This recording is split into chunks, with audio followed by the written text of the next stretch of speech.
Start spreading the news. I'm leaving today. I want to be a part of it. New York, New York. Actually, I don't want to be a part of it at all. Fuck the collapsing United States. Hey, everybody! It's Caleb Jones. And it's the Alpha Male 2.0 podcast. What's happening? What's up? What's going on? So today I'm going to talk to my fellow old men, you older guys. Most of my content and certainly most of my audience based on the analytic numbers that I look at are younger guys. Guys between the ages of 25 and 35 represent the largest plurality of my audience. And so I have a lot of content for you guys, obviously. Matter of fact, most of my content can be applied directly to you guys, you younger guys. But there's a chunk of you, a decent hunk of you who are over 35, late 30s, 40s, 50s, a few of you in your 60s and 70s. And I want to talk to you guys today because I'm going to address a recurring question / email / topic that you guys bring to my attention. And it is a topic that I know pretty well because it's something that happened to me. And that is the topic of, hey, Caleb, how do you handle it emotionally and logistically when you are an older guy? And again, when I say older man, I mean over the age of 35. When you're an older guy and you run into a big problem in your life, a big downturn, usually that is either a divorce or a loss of a big job or a loss of a big business or a combination of those things. And you feel like you have to start all over again at an older age now. So now you're 42, 45, 38, 56, and you got to start all over again. Another example is maybe you had a lot of money and you lost all of your money or most of your money in a bad investment. I've certainly seen guys do that. And things like real estate today and cryptocurrency and shit like that, where they very stupidly put all their eggs in one basket and they don't pay attention to that basket, or it's a basket they don't understand well and they lose it all. So that'd be another example of an upset that you would happen as an older man, forcing you to start all over again. How do you handle that? And a corollary question is, I've gotten this from some of you, how do you handle the feelings of seeing guys who are your age, your peers, men who are older men like you, who are way beyond where you are because they didn't have to start over. It was just a steady upstream for these guys. And so maybe you're, 43 years old and you get a divorce, you lose half your money and your income drops for whatever reason. And now you're comparing yourself to other guys in their mid 40s who are doing pretty damn well. Maybe they're married and have good marriages or tolerable marriages, or maybe they're even better, they're single and never got married and never had kids, so they're rolling in the dough. I've got friends like that, guys in their 40s who never got married, never had kids, and these guys have just oodles of cash because they never incurred these expenses. How do you handle it when you compare yourself to those men?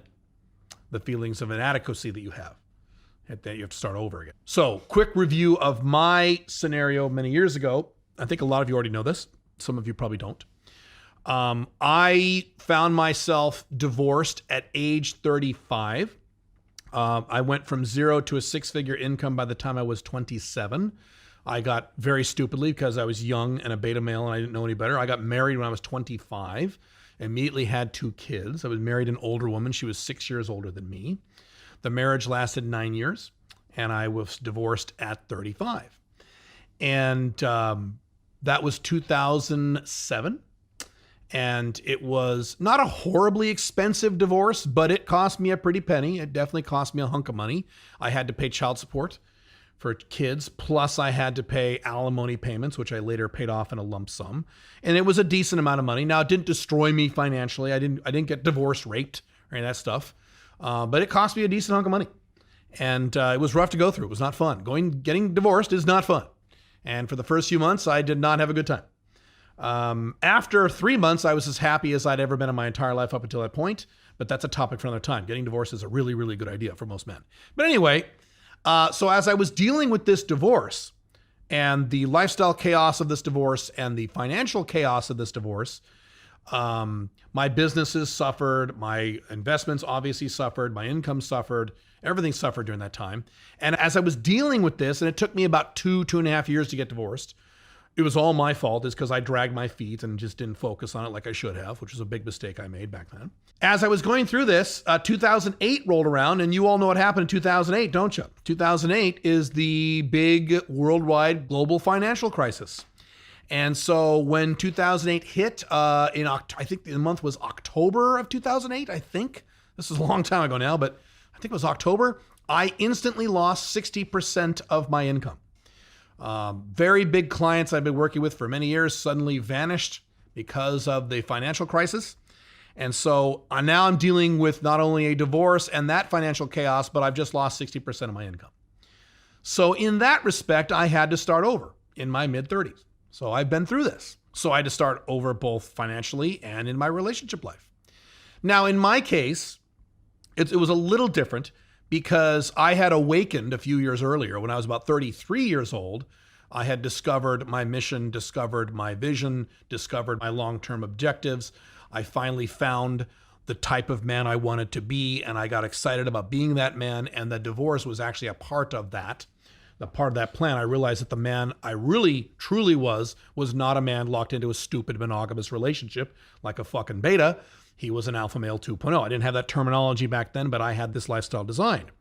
So in that respect, it was kind of a good thing. And so even though I was going through a lot of problems, I was kind of motivated and kind of excited because finally I was free. And that's the first thing I would give you guys who've been recently divorced. When you get divorced, you are now free. I know it feels terrible. I know it feels awful. I know you're mad. I know it's not fair in many respects. I understand all those feelings. Trust me. I went through all those feelings. But this is all good because now you're free. When you were traditionally monogamously married, even if you were cheating while you were married, because a lot of you guys do and have, you were not free, but now you're free. You've got to remember this. Now you can wake up every morning and do whatever you want with your life because the goddamn wife isn't laying there next to you barking orders at you, right? You can go do whatever you want now, can't you? You've got to focus on that. And because you are free, you can now accomplish things in your life that you were never able to accomplish before when you were saddled with the monogamous ball and chain, and you can get to those results much more quickly. See, I knew this. I didn't despair when these things happened. Now, I wasn't happy when these things happened. I'm not painting too rosy a picture here. But I didn't despair and go, oh, I feel so bad. I got to start all over and look at guys my age and make more money than me because they never got divorced. I never had those feelings. You know why? Because I pitied men who were still married. I was like, oh my God, they're still in the prison and I'm escaped from the prison. I'm a free man.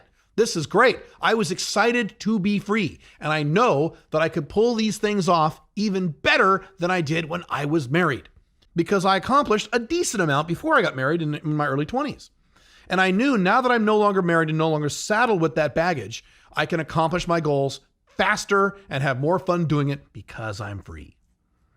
And also, if you know my history, by 2009, I was a guru level dating expert in the pickup artist world. My name was Black Dragon back then. And I was getting laid like you would not believe. It was fucking fantastic. And this is not sugar daddy game. This is normal game. And this is including women as young as 18 when I was 38, 39 years old. I had a ball of a time in my sex life in 2008 and 2009 when stuff was going on. Not so much 2007. I'm still trying to figure it out in 2007. But 2008, 2009, 2010, these were great years for me sexually. And that really helped. So the other thing I would throw out to you is, and I say this to all divorced guys or guys starting over, make sure you're getting laid. Don't do this monk mode bullshit. Make sure you're getting laid. Do not date. So let me say that really quick. I've said this before. If you are now going through a divorce and it's been less than a year since you've been divorced, no dating, no girlfriends, no MLTRs, only FBs.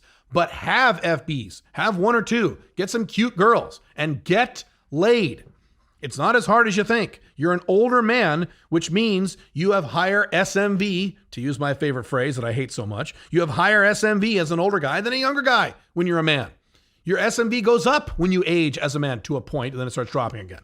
But if you're in your 30s or 40s and even early 50s, your SMV is higher than those dudes in their 20s and early 30s. Are you kidding? So use that to your advantage. I have a lot of resources for older men and dating skills. Go to calebjones.com and click books or courses at the top of the page, and I have all kinds of resources for you.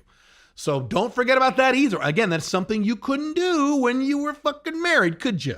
Could you go fuck that hot 18-year-old girl who lived next door to you when you were married? No, you couldn't. But now you can you? Well, I don't want to fuck 18-year-olds, Caleb. Okay, great. Well, whoever you want to fuck. The hot 27-year-old secretary. Whatever. Now you can do those things, right? Go do them.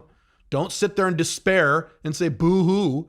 Go do those things. Get laid while you build or rebuild your business infrastructure. Which brings me to my next point. Now you have your freedom of schedule. Even if you have kids, and I had kids, you now have the freedom to work as hard as you want to work. Don't you?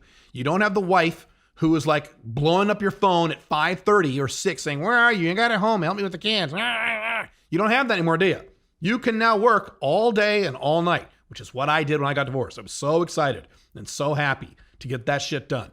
Now, that preassumes that you have goals, that you ideally have a mission, or if you don't have a mission, you at least have a vision.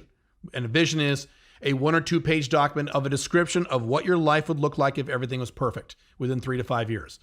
Your income, your physical fitness, where you live, your health, the women in your life, what your relationship life looks like, your relationship with your kids if you have them, all that stuff. You write all that out.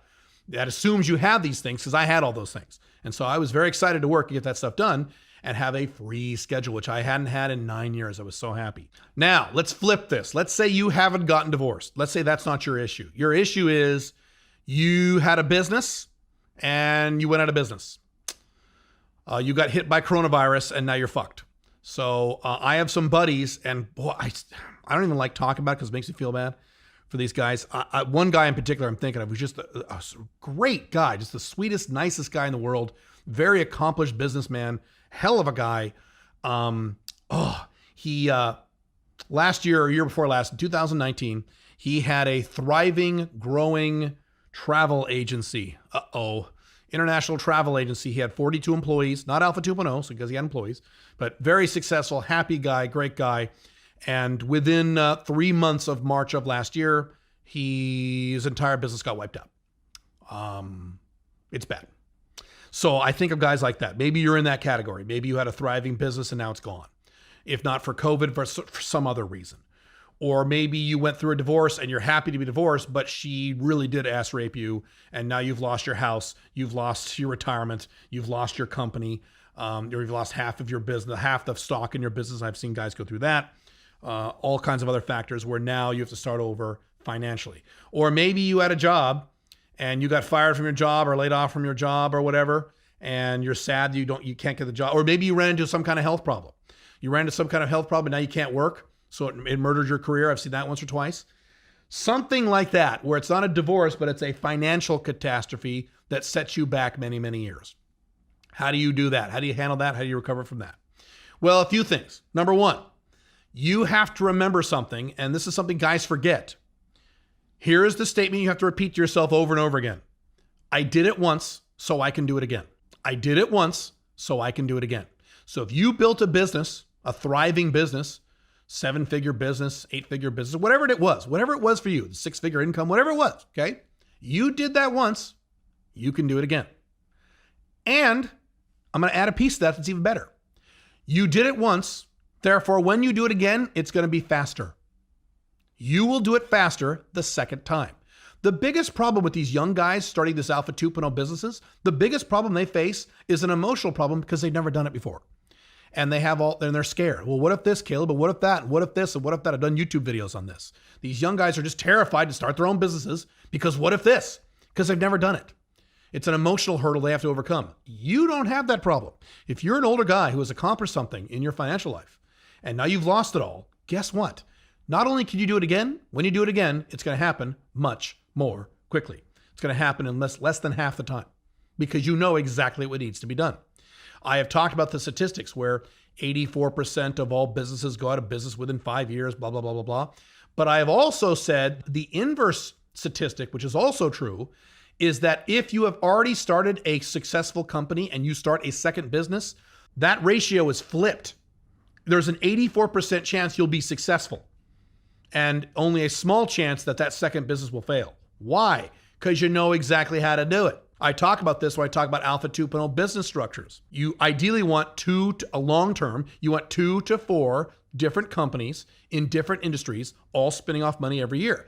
When you start that first business, it's hard because you've never done it before. But when you start that second business, once the first business is up and making some money, you will be shocked at how much faster you make money on that second business.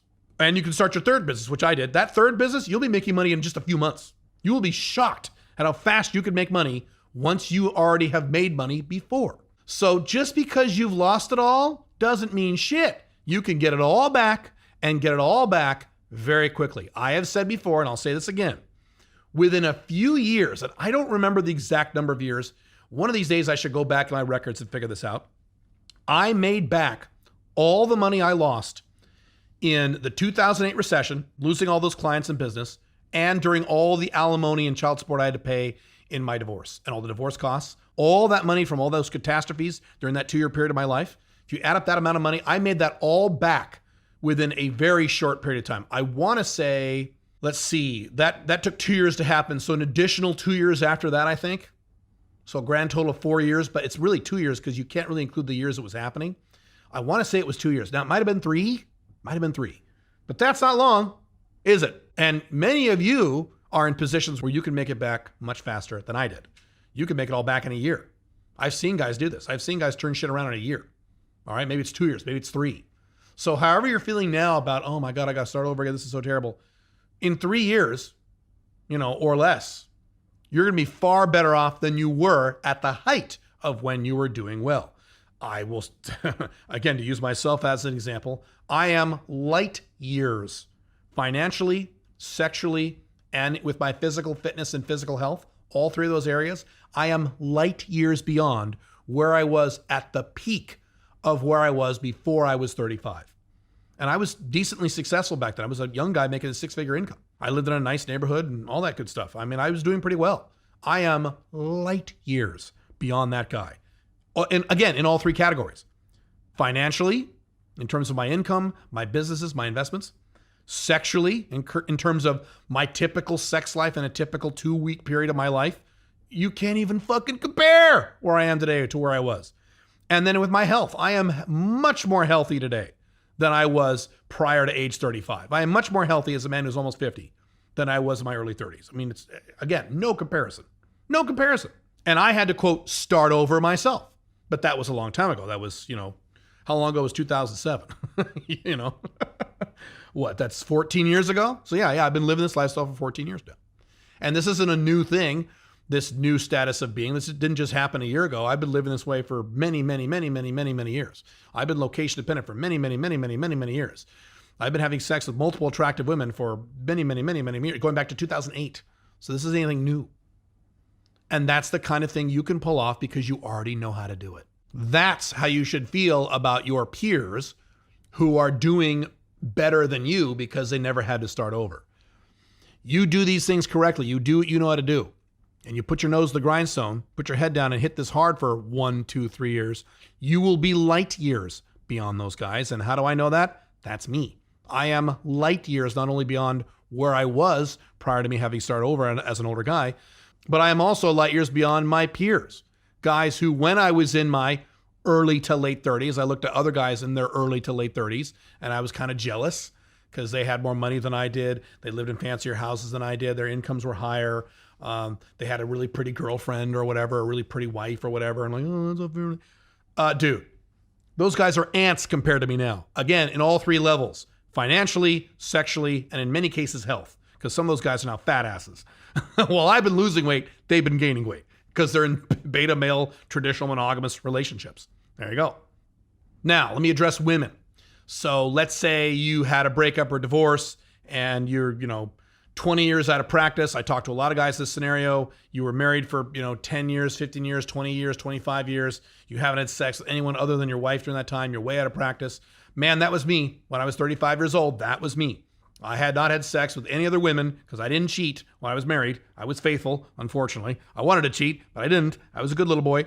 And for 9 years, or 9.5 or whatever it is, I hadn't had sex with any other women except my ex-wife. And so I went out in the dating world not knowing what the fuck I was doing. I've written about this a lot. And you know the end of the story. Within a year, not even within a year, later that year, so this was February of 2007, by the end of that year, I was having sex with women who were attractive. They weren't gorgeous, but they were cute. And add another year to that, so by the end of 2008, I was having sex with women who were really hot. And younger women as young as 18. That was 2008. Hell yes. And that just ramped up to crazy levels, 2009, 2010, and so on. But yes, I went through a transitional period. I've talked about this. The very first time I had sex with a woman post my divorce, way back in 2007, I couldn't get hard. My dick was as soft as oatmeal, and it did not work. I'm like, come on, wake up, wake up. And this woman was attractive. She was blonde. She had big tits, exactly what daddy likes. And I'm like, what the fuck? This is exactly what you wanted. What the hell? I'm slapping my own dick. Wake up, dumbass. Nope, nothing. I had to have sex with her 2 or 3 times for it to come back. But you know what? It came back. And from then on, I've been fine. And you may go through things like that, and that's okay. It's a temporary transition you have to make. I've written about this extensively in my blogs and my books. I made all kinds of stupid mistakes. When I started doing online dating way back in 2007, I was an idiot. I would write, messages to women on the dating sites that were like pages and pages long. And I would start communicating with them over email. And I was such a beta, or in some cases, experimenting. I was a total asshole. I was just a total prick and just making fun of these women and having women call me like cocksucker and fuck off, you prick. And because I didn't know what I was doing. Yes, I would have experiences where I would drive for an hour and a half out to a first date and she just wouldn't show up. And I had to drive an hour and a half home, feeling like shit all the way home. I went through all that stuff because I didn't know what I was doing. You don't have that excuse. You have me. You have my resources. You have pickup artist resources. You have other red pill resources in terms of dating and relationships.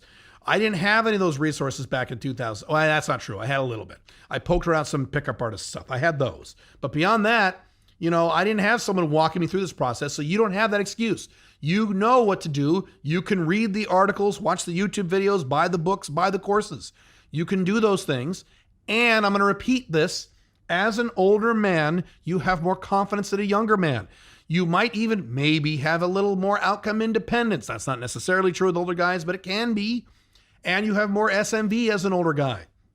Use this to your advantage. I talk about this when guys talk about, hey, should I lie about my age? No, you should tell the truth about your age and use that as a DHV, a demonstration of higher value. It's a pickup artist term. Use that as a value offering. I say, you're goddamn right, I'm 49. Thank God I'm 49. I'd hate to be in my 20s. Be one of those kids in their 20s? Fuck that. Being 49 kicks ass. And it's true, it does. When you're a dude. It's great. That's what I'm talking about. You're in a better position now than you ever were before as an older man to improve your business life and to improve your woman life. So if you're feeling sad about this, you're looking at this completely ass backwards. You're looking at this completely wrong. You are far better off than that poor bastard who's 23 years old, who's jerking off the porn all day and playing video games. And you tell him to go out there and get laid, he just kind of shrugs at you and jerks off the porn. You tell him to start a location-dependent business, and he gives you a bunch of what-if scenarios that'll never happen. You're far better off than that dude if you have to start all over at age 35, age 45, age 55, even age 60. You're far better off that guy. You've got so much more mental resources than that guy, so much more confidence, and you know what to do. And if you don't know what to do, you know where to get the information very, very quickly. So don't feel bad. Don't do it. You're fine. Come back check back in 3 years. I think you'll be very surprised where you are in 3 years from now, maybe even 2 years. Again, both sexually and financially, depending on your scenario, I think you'll be fine. What I will do for a future podcast very soon is I will reverse this and I'll do one aimed toward younger guys to balance this out a little bit, because I know I'm going to get guys saying, why are you talking to older guys? Why don't you talk to younger guys? Every time I talk to one segment, the other segment complains. So I will do if you're under the age of 35 and this stuff doesn't apply to you yet, then I will do a podcast for you coming very shortly. Cool? Cool. All right. I'll see you guys very soon. Bye.